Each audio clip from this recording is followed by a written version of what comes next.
आज हम लोग मौलिक अधिकार यानी फंडामेंटल राइट्स के बारे में जानेंगे। तो मौलिक अधिकार वे अधिकार हैं जो व्यक्ति के जीवन के लिए मौलिक रूप से और अनिवार्य रूप से होने के कारण संविधान के द्वारा नागरिकों को दिया जाता है और उन अधिकारों में राज्य का कोई हस्तक्षेप नहीं होता है। इस प्रकार के अधिकार को मौलिक अधिकार कहते हैं। तो मौलिक अधिकार के बारे में हमारे भारतीय संविधान के भाग 3 में अनुच्छेद 12 से 35 में वर्णित है। तो भारतीय संविधान के द्वारा भारतीय नागरिकों को 7 प्रकार के मौलिक अधिकार दिए गए हैं, लेकिन 44वें संवैधानिक संशोधन के द्वारा संपत्ति के अधिकार को मौलिक अधिकार से हटाकर केवल कानून का एक अधिकार माना गया है, मतलब कानूनी अधिकार माना गया है।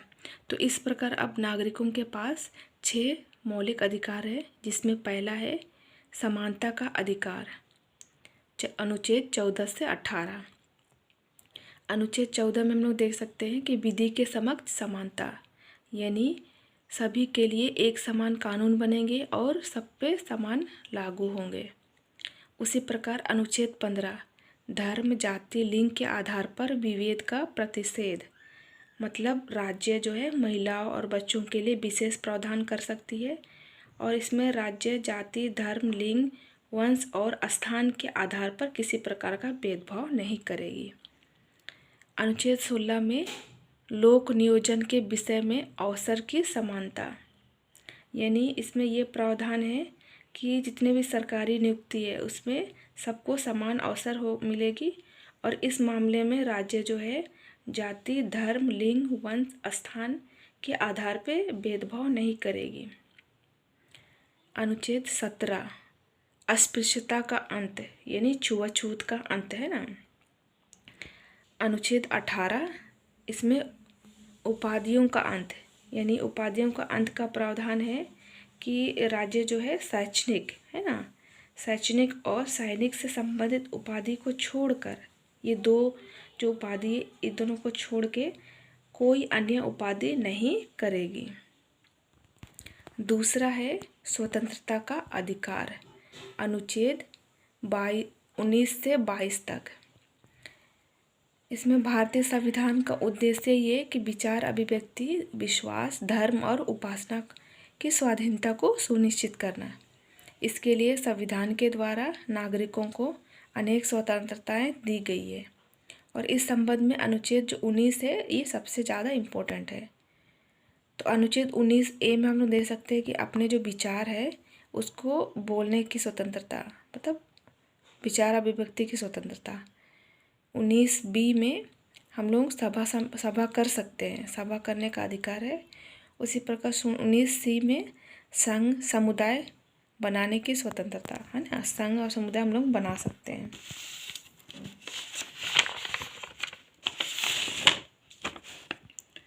उसके बाद है अनुच्छेद 19D, ठीक है।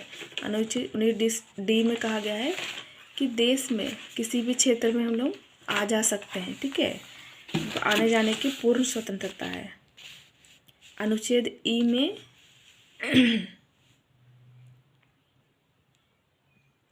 मतलब अनुच्छेद 19E है ना, 19 छूट गया है, आप लोग देख लीजिएगा स्टूडेंट, कि देश में किसी भी क्षेत्र में निवास करने और बसने की स्वतंत्रता है ना, देश में कहीं भी हम लोग निवास कर सकते हैं, बस सकते हैं।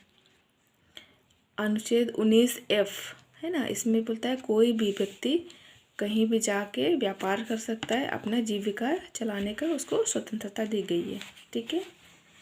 अनुच्छेद 20 में अपराधों के लिए दोष सिद्धि के विषय में संरक्षण है ना, मतलब जितने भी अपराधी अपने दोष को वो लोग सिद्ध कर सकता है कि हम लोग दोषी नहीं है, इसके विषय में लोग को संरक्षण दिया जाता है। तो इसमें उनको 3 प्रकार की स्वतंत्रताएं दी गई है, जिसमें पहला है कि एक अपराध के लिए व्यक्ति को एक ही बार दंड दिया जा सकता है।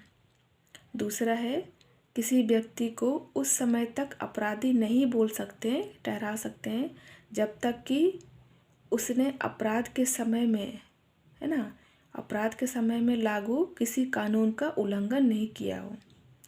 तीसरा है किसी अपराधी को स्वयं के विरुद्ध, है ना, कोई भी अपराधी अपने के विरुद्ध न्यायालय में गवाही देने के लिए बाध्य नहीं किया जा सकता है।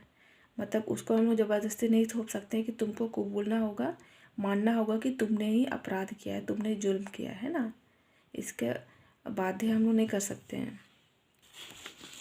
नेक्स्ट है अनुच्छेद 21, प्रण और दैहिक स्वतंत्रता का संरक्षण, है ना। इसको हम लोग जीवन जीने का अधिकार भी बोल सकते हैं। तो ये अधिकार जो है आपातकाल के समय भी इसको समाप्त नहीं किया जा सकता है ना, ये अपने मतलब बने ही रहता है। अनुच्छेद 21A, इसमें कहा गया है कि राज्य में, है ना, 6 से 14 साल के जितने भी बच्चे हैं सभी बच्चों को निःशुल्क, है ना, निःशुल्क रूप से और अनिवार्य रूप से शिक्षा दिया जाएगा। अनुच्छेद 22 में वर्णन है कि कुछ दशाओं में गिरफ्तारी और विरोध का संरक्षण, ठीक है। कुछ दशाओं में जितने भी अपराधी वो लोग विरोध कर सकते, तो क्या क्या चीज़ में, पहला है कि बंदी बनाए गए व्यक्ति को उसके बंदी बनाए जाने के कारणों को जानने का अधिकार है। मतलब जो भी व्यक्ति को हम लोग बंदी बना लेंगे तो उस व्यक्ति अगर जानना चाहे कि आप किस वजह से मुझे पकड़ लिए हैं, बंदी बना लिए हैं, तो ये चीज़ उसको जानने का अधिकार है।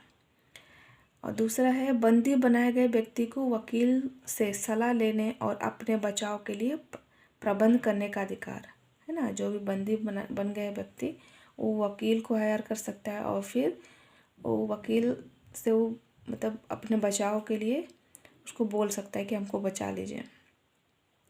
तीसरा है मजिस्ट्रेट की अनुमति के बिना किसी को भी 24 घंटों से ज़्यादा समय के लिए बंदी नहीं रख सकते हैं, है ना। जब तक मजिस्ट्रेट अनुमति नहीं देगा तब तक किसी भी व्यक्ति को हम लोग 24 घंटे से ज़्यादा समय के लिए बंदी नहीं रख सकते हैं। नेक्स्ट है शोषण के विरुद्ध अधिकार, है ना। शोषण के विरुद्ध अधिकार में हम लोग देख सकते हैं ये है, और तीसरा है ना, हाँ ये तीसरा है। तो इसमें है 23 में अनुच्छेद 23 में देख सकते हैं कि मानव के अवैध व्यापार, है ना, मानव जो गलत तरीके से व्यापार कर रहे हैं, और बंधुआ मजदूरी पर प्रतिबंध लगाया गया है, ठीक है।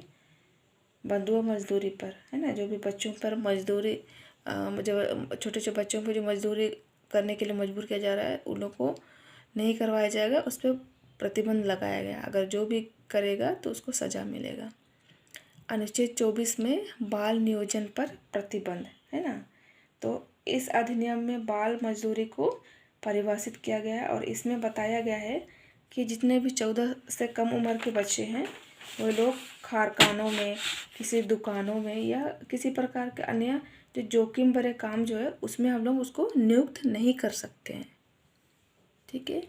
4 पॉइंट है धार्मिक स्वतंत्रता का अधिकार, अनुच्छेद 25 से 28। तो अनुच्छेद 25 में कहा गया है कि कोई भी व्यक्ति, है ना, कोई भी व्यक्ति किसी भी धर्म को मान सकता है, कोई भी धर्म को आप मान सकते हैं, उस धर्म के बारे में आप प्रचार प्रसार कर सकते हैं, है ना। अनुच्छेद 26 में कहा गया है कि इसके अनुसार व्यक्ति को अपने धर्म के लिए, है ना, जो भी व्यक्ति है वो अपने धर्म के लिए संस्था स्थापित कर सकता है और कानून के अनुसार संपत्ति अर्जित कर सकता है, ठीक है। अनुच्छेद 27 में किसी भी व्यक्ति को किसी विशिष्ट धर्म के लिए, है ना, कोई अपने विशिष्ट धर्म के लिए, धर्म के विकास के लिए टैक्स या कर देने के लिए उसको हम लोग बाध्य नहीं कर सकते हैं कि आपको देना ही होगा, ज़बरदस्ती नहीं। अनुच्छेद 28 में पूर्णतया राज्य निधि से पोषित किसी भी संस्था में कोई धार्मिक शिक्षा नहीं दी जाएगी, ठीक है। अब आगे है संस्कृति और शिक्षा संबंधी अधिकार। ये क्या कितना है, अनुच्छेद 29 से 30, ठीक है। तो अनुच्छेद 29 में कहा गया है कि अल्पसंख्यक वर्गों के हितों का संरक्षण, मतलब जितने भी अल्पसंख्यक हैं उनके वर्गों के हितों का संरक्षण ना। तो इसमें भारत में किसी भी समुदाय की अगर अपनी कोई विशेष भाषा है, लिपि है ना, संस्कृति है, तो वह उसे बनाए रख सकती है, और किसी भी शिक्षण संस्थान में केवल धर्म, जाति और भाषा के आधार पर प्रवेश देने से इनकार नहीं किया जा सकता। ठीक है। उसी प्रकार अनुच्छेद 30 ये शिक्षा संस्थानों की स्थापना और प्रशासन करने का अल्पसंख्यक वर्गों का अधिकार है ना। तो 30 में कहा गया है कि धर्म और भाषा पर आधारित सभी अल्पसंख्यक वर्ग जो है अपनी पसंद के शिक्षण संस्थान चला सकते हैं और सरकार से उसे अनुदान देने में किसी भी प्रकार का भेदभाव नहीं करेगी। ठीक है। नेक्स्ट है 6 में संवैधानिक उपचारों का अधिकार, अनुच्छेद 32।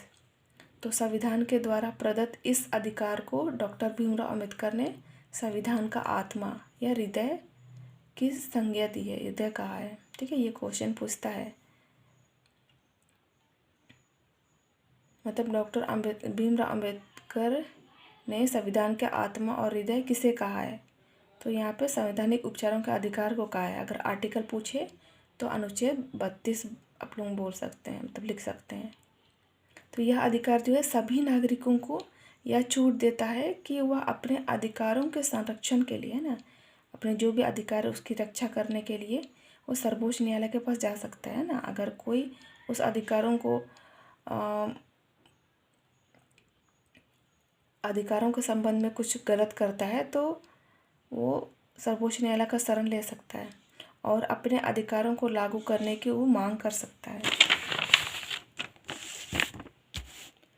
सर्वोच्च न्यायालय इन अधिकारों की रक्षा के लिए, है ना, अनेक प्रकार के लेख है ना, अनेक सर्वोच्च न्यायालय जो इन अधिकारों की रक्षा के लिए अनेक प्रकार के लेख, जिसमें उदाहरण के लिए बंदी प्रत्यक्षीकरण, परमादेश, प्रतिषेध, अधिकार परीक्षा, उत्प्रेक्षण आदि जारी कर सकता है।